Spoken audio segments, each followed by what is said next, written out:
abantu bashyuhaganye ngo who is better mwebwe se muzuzi who is better rinde umuntu aromonganya aracitse giye hanze atorotse arangije agarutse asanga ibintu byaragenze neza rukumva asanga abantu barahuye baratangiye azero we kwinahangana byaranze aratoroka aragenda agarutse asanga ibintu abantu bahereye azero bafite ahantu bageze igihugu ifite ahantu kigeze kiri no kubasapotinga araje ngo ahita abo wa mbere azi umwawe ubu reba koko ukabona ni babandi babona ibibazo bije bagahunga ubushaka ko ugira gutyo ugahita ibintu bigahita bigeraho niga abantu bahereye kera from scratch bihiringa munatangira mukabona umuntu arayambara inkweto imwe mukamwitagira ikinyusi yambara inkweto ari gufightinga yaricaye arahama urukumva arahama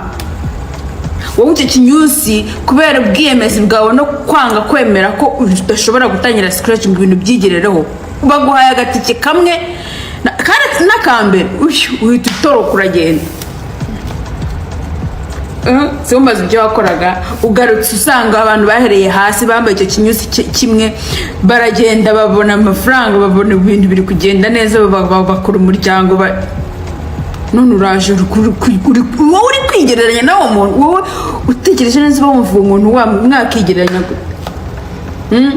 mwakigereranya gwe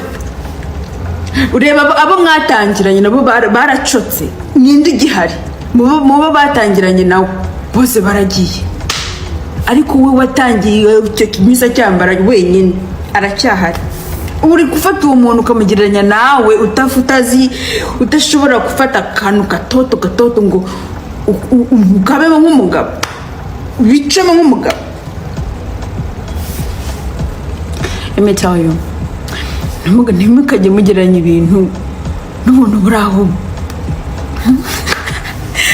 Bruce niwe ujya ubivuga neza, ntimukajye mugereranya oya nako ni Loki niwe ujya ubivuga neza, ntimukajye mufata ibintu mubigereranya n'ibindi biri aho bitafite. The hell? Uhera he uvuga havugiro